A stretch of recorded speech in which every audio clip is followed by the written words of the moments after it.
Hello, I'm here to show you some HQM features that we have been adding to HQM 4.1 and 4.2. These versions are just for 1.7, we don't work in 1.6 anymore. Apart from four main features, we have fixed bugs, but if you're interested in those, go to the changelog, you can find it on the Curse Forge page. I'm not going to go through what bugs we have fixed and anything about that. I'm going to show you the four main features that I was talking about, and those are an layout change with a menu. We have a change layout when it comes to saving. We have a feature where you can set the requirement for parent quests, and we have a reputation system. The reputation system is the biggest one that will be gone through in the end, and will probably take quite some time. But let's get started. So here we go. You can probably see some changes. This is feature number 2 that I was talking about, the save thing. More to that in a bit. If I click here to start, we'll see another difference, which is this. We don't get to the quest page where you have a lot of quest sets. This is a menu. We've added a menu because lives and party here, when deaths and so on, it was quite tricky to find. Even I thought it was tricky, and I knew where they were when I coded it. So you had to go to the list of sets, and then you have to deselect the set you had selected, and then they would show up. Not the best way, but that's where we fit them previously. But now we have a menu, so it's all good. So now you just go to the menu, and then you can find them there. We have reputation here as well, but more to that later, so please ignore that for now. We also have quests here. There's some information. You've seen these similar things before. One last thing I want to go through here on this page is the go back button, and as you can see, it says you can also right click anywhere. So that feature is not gone. You can just right click anywhere and you go back, but here you can left click as well to go back. So the reason why that is there is because when people get introduced to HQM, they don't realize that left click is going forward and right click is going backwards. So now we have a back button here that they can use, but it also informs new people that alright, just right click to go back. Yes, a small addition there to help people along. Okay, so how do we get to the quests? Well, of course, we click here to show quests, and here's the page you're probably familiar to see. Click there, go in here, and here's a quest. It doesn't contain anything, and there's some new things here for reputations, so on, but more to that later. Right, so how do we get back to the menu? Well, back to menu. Don't mind if I do, and there we go. So that's what I'm talking about. Now it's much easier to find lives and party and, well, reputation and stuff, but that's new things anyways. So yeah, just like that, and then you can go back. Do I have to find the quest again? No, of course not. So it remembers where you are when it comes to quests. So if you are in a set here, then well, you will go back to that set and so on. So basically, it's a menu, and then you go back to the quest you were looking at, the quest set, the list of quest sets. It doesn't matter, basically where we were. So, for instance, if you're looking at this quest, you're trying to complete it, which is quite tricky, no tasks, but you're trying to complete it, you're doing what you have to do, go to locations, I don't know, but yeah, all of a sudden you want to check how many times your pal died, because, to be honest, he's dying a lot, isn't he? So, back to menu, check deaths, when you're done, back to menu, show quest. Very, very straightforward. So yes, I know the layout has changed, so you have to learn a new way, but it's very intuitive, so it shouldn't be a problem at all. This way, this approach is much better than the previous one. So yes, a layout change, but it should help a lot. And there we go. The next thing is this thing, the save thing. So we moved the save button as well, so now it's on the side, because people tended to forget saving. Not all the time, obviously, but if you work for 3 hours and then forget to save, you're not going to be happy. I mean, it's not our fault that you wait 3 hours before saving, or while you didn't save at all. You should obviously save more often, but at least this helps you to remember it, and it shouldn't be the same problem anymore, because, well, you'll see. So now we go back to the quests here, this quest I have here. Let's add a task, for instance.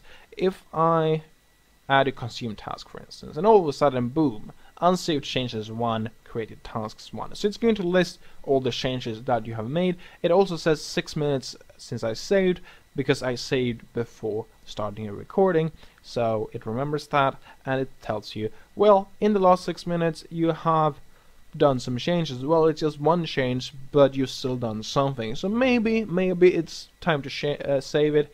well, maybe not yet, you've not done much, but if you want to exit out of the game, maybe save it first.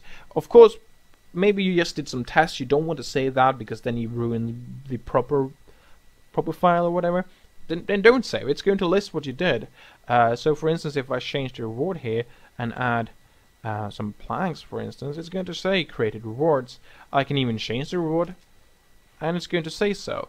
I can go back, let's create some quests, or no, I don't need to, delete that. So it's going to list all the different types. You can see green corresponds to adding things, orange to changing things, and red corresponds to removing things. If you do it like that, and I'm just going to do a few more things here so you can see, and there we go. Okay, so now we have other changes here, because obviously it won't fit them all. Things you've done a lot of will be at the top, and things you haven't done a lot of will be just grouped in other changes, so you get a good idea what you have been doing. If you have done a lot of things, like alright, I don't know, I've changed rewards 300 times, so you've probably done quite a lot. So maybe it's time to save. So you shouldn't wait until it says saved 3 hours ago and you have 500 changes. That's probably not a good idea, but it lists what you've done, how long it was since you did it, and then it just save, and it all disappears because now you have everything saved. So it just indicates, well, basically maybe it's time to save soon. It doesn't save for you, it just indicates that, well, you've done a lot. Good job. You can minimize it if you think the big part is annoying. If it takes up too much space, just minimize it and you have a small save button. The only thing you can do here is save, but that's probably the only thing you need. It's handy to see what you've done though. Right, so that's the second feature, another layout change, which should probably help a lot. Obviously, it's just for editors. You won't see it when you're just playing. Right, okay, so what more? Well, we have this change with the quest, where you can change the parent counts, and it might sound a bit weird, so I'm going to show you 2 examples. I think that's better. So let's go back to the quest, and then go up, not the way there. There you go. Okay, so what I want to do now is create a quest. Oh, well, 3 actually, and add some quest requirements. So I want to have it like that. Let's make this one big, and then add a quest option here. So far nothing new. We have a quest here. When we complete that, we can complete any of these 2 quests, but as soon as we complete one of them, the other one becomes invisible and impossible to complete. Right, let's create 3 more quests like this. And like that. Okay, so what's the idea here? Well, you can choose one path here and then you get back to the quest in the end. However, there's a small problem. If you complete this quest becomes invisible, which means this quest becomes invisible, which means this quest becomes invisible. Not so good. So basically you can't, well, end up in the same path again. So as soon as you split, then you're, well, it's over basically. You can't go back to main quest line or something along those lines. Of course, that's what the new feature helps us with, required parents. Just click here. Instead of requires all, we go to requires specified amount. For this quest to unlock, the player will have to complete a certain amount of parent quests. The required amount can be specified below. So we just add 1, like so, and there we go. Now if I hover here, since I'm an editor, only requires 1 quest to be completed. Which means that if we complete this one, and we choose to complete this one, then this one becomes invisible, that one becomes invisible, but this one is still visible due to the fact that it has 1 visible parent, so that's totally fine. You can then complete this one, and finally this one. So what could this be? Well, maybe we have an introduction quest here, maybe you have to find 2 people fighting over something, I don't know exactly what. Then you choose which, well, player to help, which NPC to help or whatever.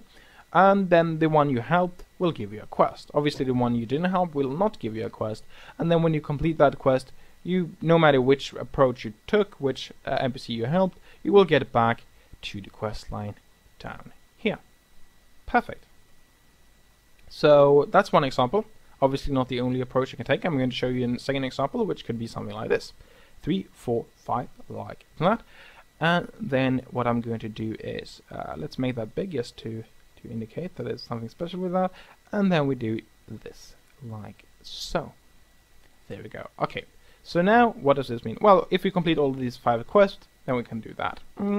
Maybe I don't want that. Let's change this one to 3, for instance. So what does this mean? Well, we have 5 quests. We can complete them in any order we want to, and we can, well, just do, well, the first 3 or these last 3 or whatever. So we only have to do 3. When we have done 3 of them, it will unlock. We can do more if we want to. We can do all 5. It doesn't matter. But as soon as we've done 3, it doesn't matter which ones. We can do this other quest here, because it only requires 3 of the 5 parents to be completed. So now you can, for instance, give the player option. Here's a lot of quests to help this person out, and as soon as you've done at least 3 of them, you can continue on. I don't know. Well, it's up to the map makers. This is just 2 examples. Right, so that's pretty much the 3rd feature. So kind of small, but I think it's kind of useful actually, because then it allows you to do things like this, and yeah, of course that as well. Right, so let's go back to menu, and now let's talk about reputations. So what are these reputations? Well, first of all, they don't come with the mod or anything. This alignment here, I've added it, not as part of a mod. I just added it before I started recording. Well, when you just start it, well, nothing is going to show up. It's just an empty, no reputations at all. Alignment is nothing special. I just named alignment. But what we have here is a neutral. We have a nice, which is 10, and then we have good at 30. We have bad at -10, and we have evil as -30. So this is basically just a scale with different tiers, and we're currently in the middle of it. We'll see more in the coming minutes exactly what we can use it for. We're not going to use the alignment. I'm going to create a new reputation, and we'll use that as an example of what you can do and how you can integrate reputations with quests. So let's create a new one. So here we have a new reputation, and let's name that first actually. Mage Guild, like so. So I'm going to use a Mage Guild as an example. Of course, it can be anything. It could be, well, your reputation to a faction, alignment, as you can see. It can be reputation to a town, how much you like a specific person, how much a person likes you. It can be anything. Just name it what you want. Then we have the neutral name here, which I'm going to call civilian. So if you're not a part of the Mage Guild, you're a civilian. Civilian, like so. There you go. And now I'm going to add tiers. And that's fairly straightforward. Just create here. I want 4. 1, 2, 3, 4, like so. And as you can see, created rep tiers there. And what we want to do now is just give them names. I'm going to call this one Mage. I'm going to call this one Apprentice, like so. I'm going to call this one Idiot, because you obviously need an idiot. It's just an example after all. And then this one is going to be called Archmage. Okay, so we have a few different tiers here. They seem to be a bit scrambled. Idiot next to Archmage, I don't know. But we have a lot of values here, all 0. So those we need to change, and that's where well, basically we form the scale. So we have -10 for idiot, and that's just something I want there. Not something, well, obviously decide the values. I want apprentice to be 5, archmage, oh well, this was mage, sorry. Mage would be 15, and I want archmage to be 50, like so. And as you can see, it just sorts itself out like that. So now we have idiot at the top, we have apprentice, mage, and archmage. The neutral value is always on the top, because that's not like a specific tier. That's like when you're nothing else. It works like a tier in most aspects, but it's a value you must have, and you must have at least two other tiers. So you need a neutral one and at least 2 other tiers, and tiers can't have value 0, and they can't have the same value as each other. Just some limitations there. But now we have a scale where we go from idiot to archmage. You start as a civilian, so maybe if you try to join the mage guild, but you, well, does something super bad, like blows everything up or whatever, then you are demoted to idiot. So you're worse than a civilian when it comes to being in the mage guild.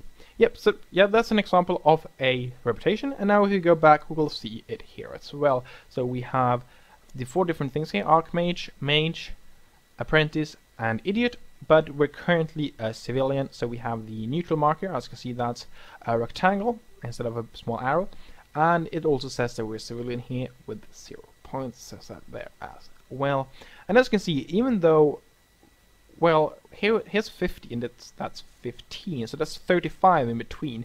Here's just 10 in between, but they still are evenly spaced. The reason for that is obviously that otherwise this one, the idiot one, the civilian one, the apprentice one, and the mage one would be closer together, all of those four, than the mage one and the archmage one would.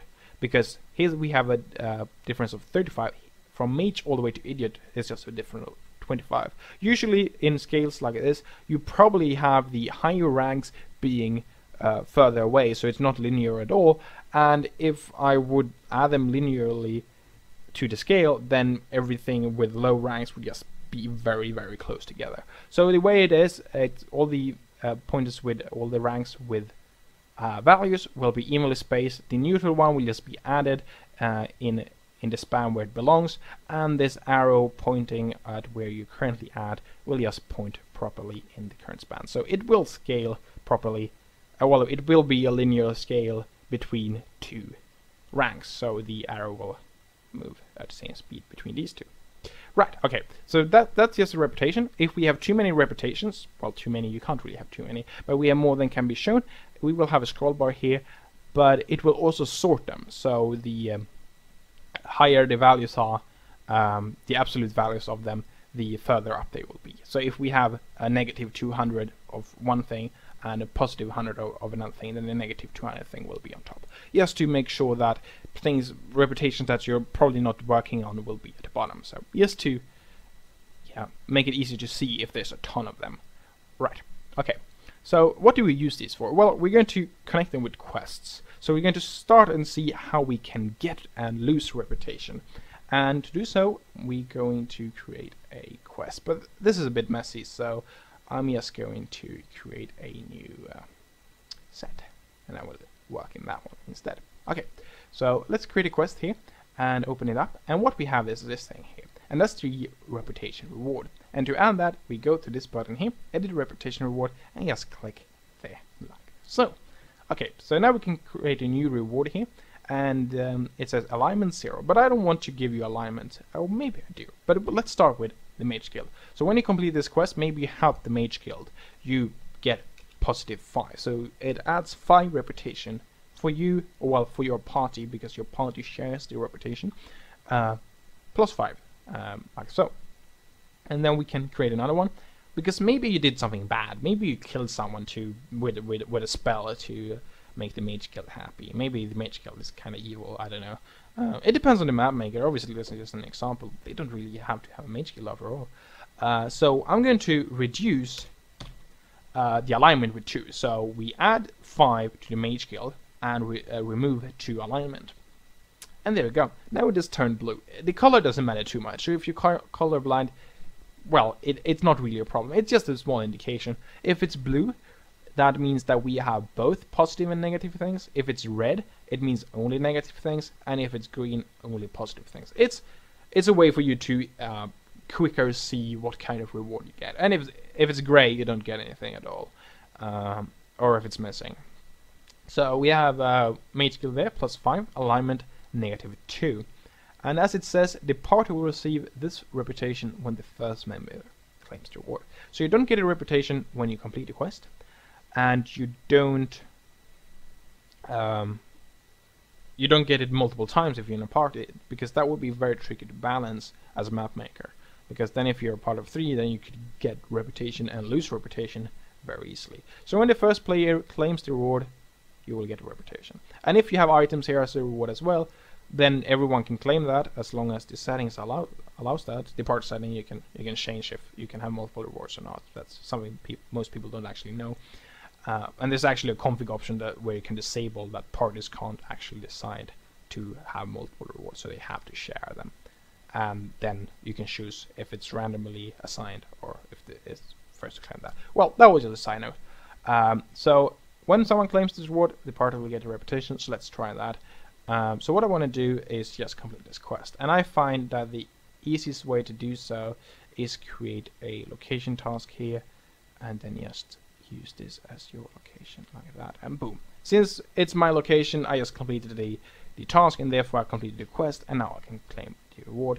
So let's do that. And this turns great to say, well, the party has already received this reputation, so if I had players in my party, they could still claim the reward if there were items, but we've already seen reputation, so yeah. But let's go back to menu. And here we go.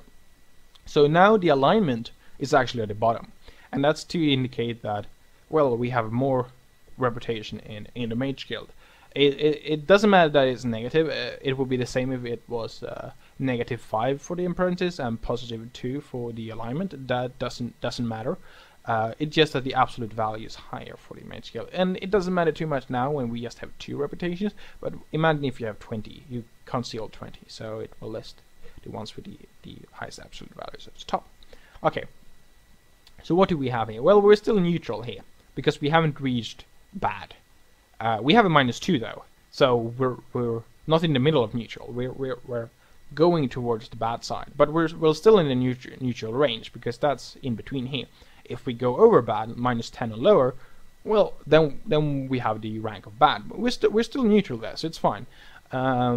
But here we actually reached all the way to the apprentice rank, well, the tier apprentice, because we got 5 points, and you had to have 5 points for the apprentice. So there we go. Now we're apprentice in the Mage Guild. But what does that even mean? I don't know. Well, let's give it a purpose. Let's give it a meaning. So let's go and create a new quest here. And what I'm going to do is just open it up and create a task. You might have noticed this because I was creating tasks before, and there's a new button here. It's a reputation task. Let's take a look. So now if we take a look at the reputation task, we will see a scale there that looks quite the same as these ones, but it's kind of empty. So obviously we can specify things here. So what we want to do is go to edit reputation target, change the configurations for a reputation target for the selected reputation task. So let's do that. I click here, and boom, we have a new page here. And as you can see, it says alignment there on top, because that's the first reputation that was added, and therefore it's going to be the default one. But I don't want that. I want the Mage Guild, right? So let's see. So what can we do here? Well, we can specify a range that you have to be in. So if I select the lower bounds to be Mage and the higher bounds to be Archmage, that means that for this to work, you have to be a Mage or an Archmage. You can have values higher than 50, that's totally fine. And that's why you can see that it goes green all the way up here. But it starts at Mage and goes all the way up there. You can, of course, select lower ranges as well, so you have to be an idiot or a civilian, like that. Oh, sorry, idiot to a civilian, there we go. So now you can't be an apprentice, and you can't be a mage, and you can't be an archmage. But if you are a civilian or an idiot, then, well, you're fine in this specific task. Maybe it's a bad quest, maybe you can attack the Mage Guild if you're a civilian or an idiot, but obviously if you're part of the Mage Guild, then you shouldn't really be able to attack it in some quest line. I don't know. But what if we want to only detect when you're not a civilian? So maybe we want you to be either in the Mage Guild or an idiot, basically.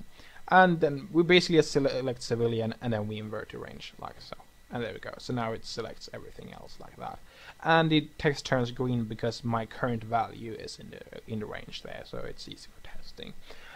You might have seen here that it's going to select all the way from idiot up to apprentice, but not those specific values, because, well, you are a civilian until you reach 5 or -10. So even if you're -9, you're still a civilian, but as soon as you reach -10, then you become an idiot in the scale of Mage Guild.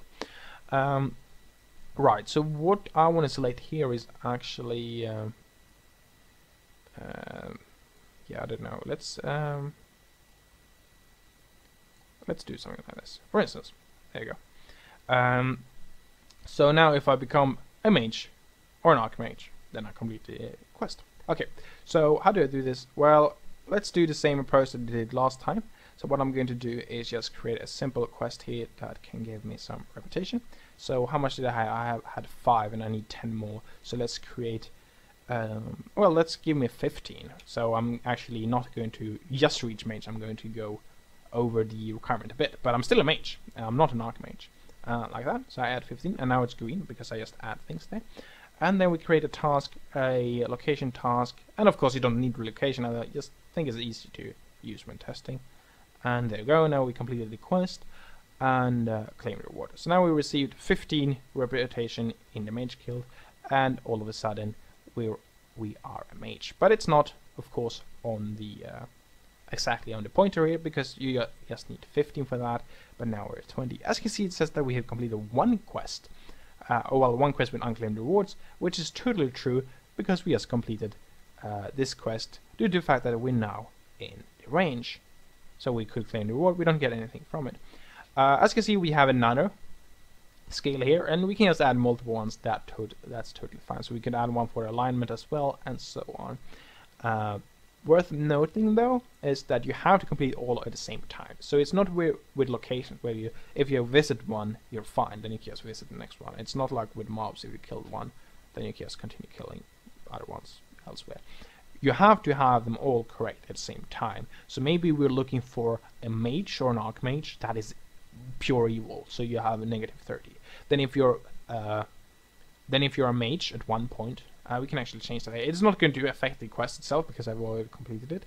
But for instance, if I do this, no, alignment, sorry, and we go evil, like that. Okay, so now I will only complete this quest if I'm both a mage and I'm evil.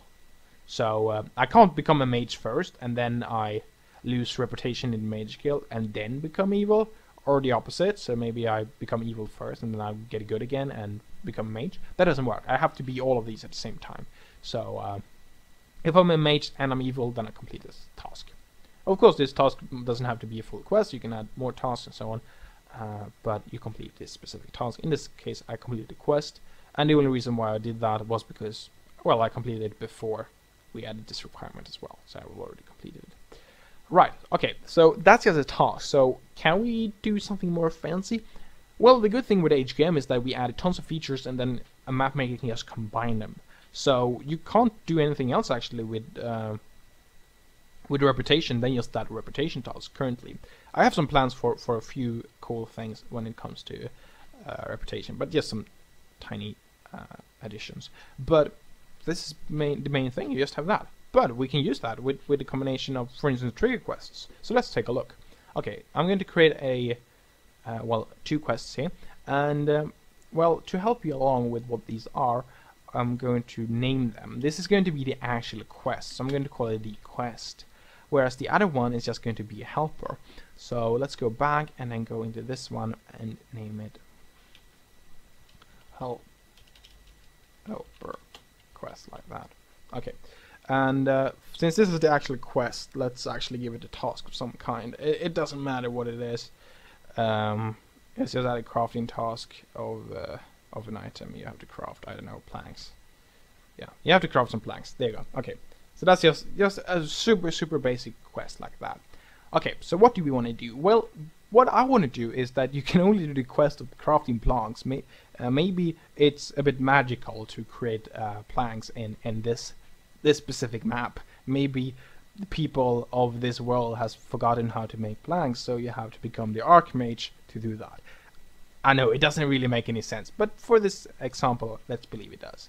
Okay, so what I want to do is create a task here, and I want to make a reputation task here in the helper quest, and then I click on that, and what I want to do is edit the reputation target, like so. We go to Mage Guild and we select Archmage as the lower bounds and Archmage as the higher bounds. So now I need to become an Archmage to complete this quest. We've seen similar things before. I'm not going to give you any reward or anything at all, but what I'm going to do is create a trigger quest of this thing. So, well, we've seen this before, this is nothing new, and I'm going to use this option, the trigger quest option. A trigger quest is an invisible quest. The quest can still be completed as usual, but you can't claim any rewards for it or see it in any lists. It can be used to trigger other quests, hence its name. And that's exactly what we're going to use it for. It's a help quest. We're not going to have it as a normal quest. And there we go, permanently invisible. Right, so what do we do now? Well, I want to add a requirement like this, and boom, we're actually done now. So what happens? Well, this quest is invisible due to the fact that this quest is invisible. As you can see, inherited invisibility. And what this means is the following. If we get to Archmage, this quest will still be invisible, but all of a sudden this quest will appear. So let's take a look.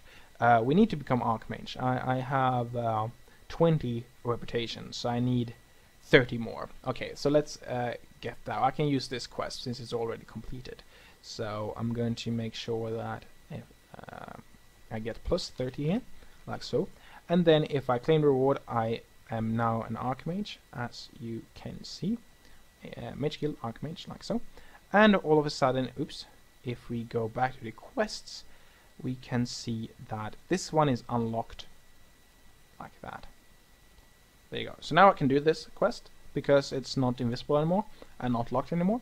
And this is still invisible. So even though there's no options to unlock quests and so on when you have a specific reputation, you can still do it. You just combine the reputation task with a trigger quest, a trigger quest, and yeah, that's it. So you can obviously combine it with quest options and required parents and repeatabilities and whatever to make it work better. But the only thing you have to detect the reputation is the reputation task. But as you can see, now when we became Archmage, we can now we should now make planks.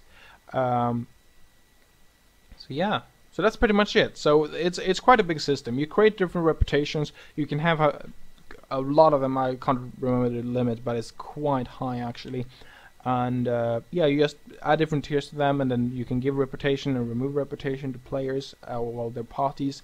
And then you can have tasks that require you to be in specific range. You can use them as proper tasks where you actually see the quest and alright, you have to become in this range. Or you can have things just appear like this one, because obviously this part is just slightly visible due to the fact that we're an editor. If we're not in edit mode, it's going to be completely invisible. Sorry. So maybe when you become an evil idiot, then you get a quest line which is called Revenge or something like that, where you want to destroy the Mage Guild. Maybe when you become a good mage, you want to help the town nearby, but you can't do it unless you become a good mage. And of course you can have more reputations. Maybe you have to be a good mage that is a friend with a town, but is the enemy with the invading forces. I don't know, you can do a lot of things, just combine them however you wish. So yeah, so that's pretty much it. So a few new features, and I hope you find a good use for them, and that's it. Good luck, goodbye.